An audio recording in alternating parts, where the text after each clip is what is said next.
Hello, today I'm turning my thoughts to drawing people. This year I want to do more sketchbook work and learn a freer and easier style so that I can capture things faster and in a more enjoyable way for myself.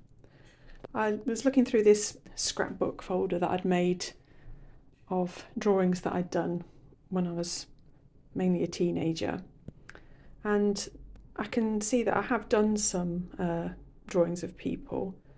So this one, for example, I did when I was 16, but it's tended not to be the main thing that I've chosen to draw. This one, there's a page here. This is a self-portrait I did when I was 15. And then I think this was, I'd done a project on faces as part of my GCSE art, and these were just a few from there. But I realised that I'm actually quite scared of drawing people and faces. I always tend to gravitate to either birds or just objects. And this year I've been focusing more on landscapes in my sketchbook. I did, that was a picture of my husband when we were, well, before we'd got engaged actually, and then after we'd got married and had kids, I think I'd started doing one of each of my kids at around the same age. So that's my daughter, who's 25 now, and my son, who's 23 now, and my other son, who's 20 now, or 19, something like that. And my poor youngest kid never even got a picture. But that's probably the last time I've tried drawing a person. So I've been through my art books and I found these three that have got people in them. So Drawing the Head and Figure by Hamm, How to Draw People, Mellem, and then one of these lovely little books by Helen Birch. I've got a few of her books, kind of compilation art books. So I thought, first of all, I'm just going to get my sketchbook out and have a go at drawing faces. I'll start with heads and faces, and I'd just like to get more confident and comfortable at very quickly getting down, or at least a recognisable head or face that doesn't look too awkward. So I'll start drawing and I'll just see how this video develops, really. Okay, so I've drawn out this first face using directions from Hamm's book. And he says start off by drawing an oval.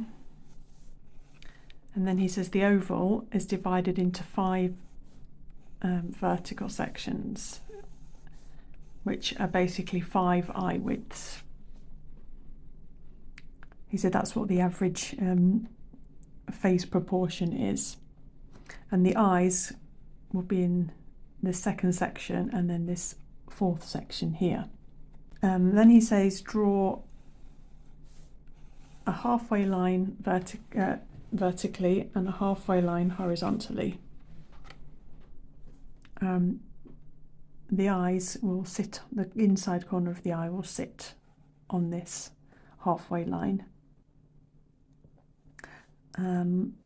So I drew the eyes in sections 2, 4 on the halfway line. And then it says the nose tip is 1.5 eyes distance away from the horizontal centre line. So here's my centre line. I had one eye up to about here and then a half an eye, which gave me the position for my nose tip. Then it says when looking directly at the head, the ears are about as long as the distance from the top of the eye to the bottom of the nose. So then I sketched in my ears. It says that the height of the eye is half of the width of the eye. So that's why I've got this weird eye on its side here. And the eyebrow tends to come to the top of the eye width. So this line here is 1 eye width high and that's where my brows both reach. And then it says that another eye widths down from the bottom of the nose takes you to the bottom of the mouth, and the mouth is again about as wide as half an eye. The final dimension I've drawn on here is a triangle, and it says that from the corner of the eyes to the bottom of the mouth is pretty much an equilateral triangle. So I think it's not looking too out of proportion for a face, but I was a bit worried that that's not something I'm not going to be able to remember all those ratios when I'm drawing faces, you know, when I'm just really wanting to quickly sketch one down. So I looked in the other book I've got, the How to Draw People by Jeff Mellem. If I just show you. So yeah, so these were the instructions that I've just gone through in that book.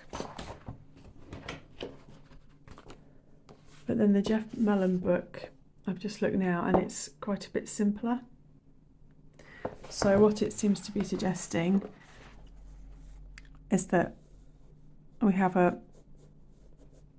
roughly oval shaped face. The halfway line is the eyes.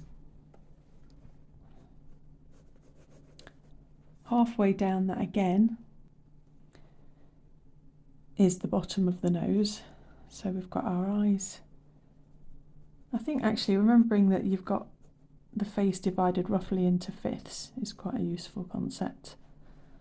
So my halfway line divided into fifths is where my eyes sit. Divide the bottom half into half again, and that's where the nose sits. And obviously you've got your chin at the very bottom.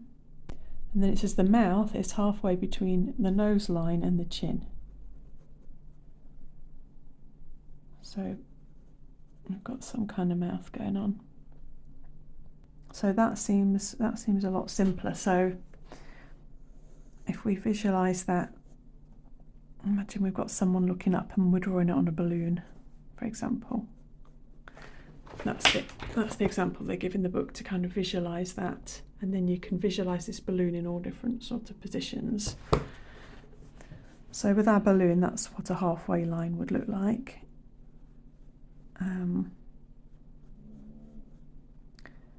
So that would be our eye line. I guess there's our fifths again. Our nose sits on the next halfway line, and then our mouth sits on the next halfway line. And we know that the ears go from the top of the eye to the bottom of the nose. So top of the eye to the bottom of the nose. So let's imagine our balloon is looking down now. So there's our halfway line. There's our next halfway line, and there's our next halfway line. And let's say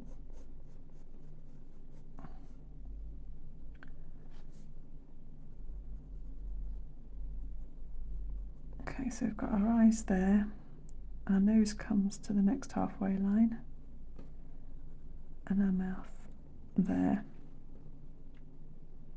Now I'm not sure the positioning of the ears around the side of the head, but we know they're from the top of the eyes to the bottom of the nose.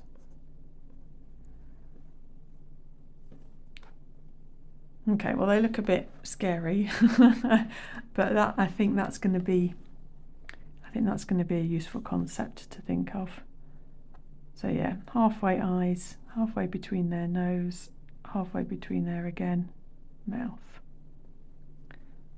Great. The other thing I want to look at is profiles. So I've gone back to the Jack Hamm book now, and I'm going to see what he says about drawing heads in profile. So it looks like if we draw a square and divide it into quarters, it looks like the forehead is in that first quarter, like that kind of thing. Okay, so for the next portion of the skull, if you divide this square into 4, the back of the skull comes around to 3/4, and then this bottom one's divided into half, and you just join those up, and then the chin kind of comes in down into this corner here, so this is the jaw.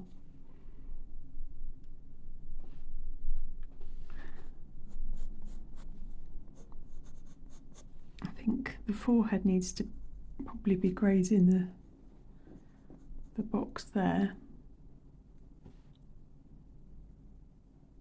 and then you've got a nose coming out, and then that's pretty much flat.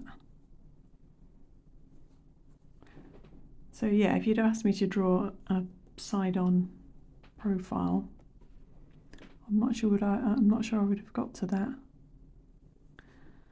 So then the eye is somewhere on the halfway line.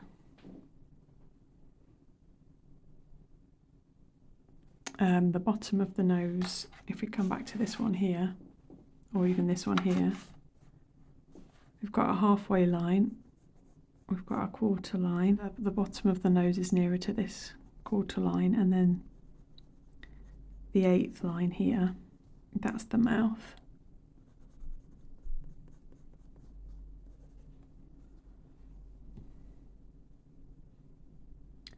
And then it looks like the ear is right back.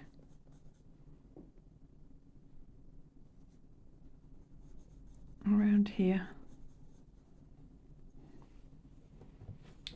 So it looks quite peculiar, but I guess once you've got your neck in and you've got hair and everything going on,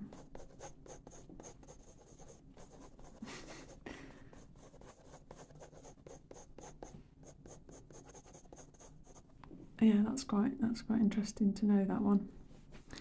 So in summary, then you've got your quarters.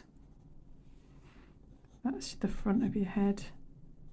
You've got your 3/4 lines coming in there. You've got your halfway line there. And then you've got your nose and the front of your mouth. Okay, I think I'm going to go away now and maybe just draw a face outline and add some watercolour to it. I think that's what I fancy doing, really. So here you can see me drawing a grid first of all to give me the basic skull shape. I found a picture of a head that I want to copy.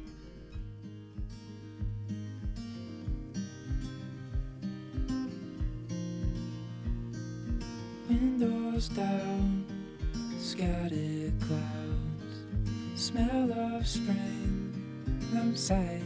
Now that I've got my basic pencil lines, I'm going over the top with my glass pen, which I reviewed in a recent video, and I'm using Jackson's Indian ink, which is waterproof ink. It's you, and I'll be just fine. Yeah, I'll be just fine.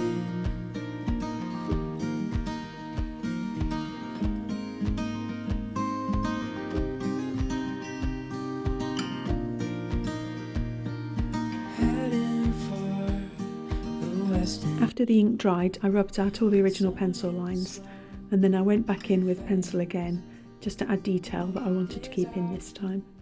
Not spend them with you, so let's go somewhere far away. And then finally, I go over the top with very loose washes of watercolour, which I'll show you now in real time.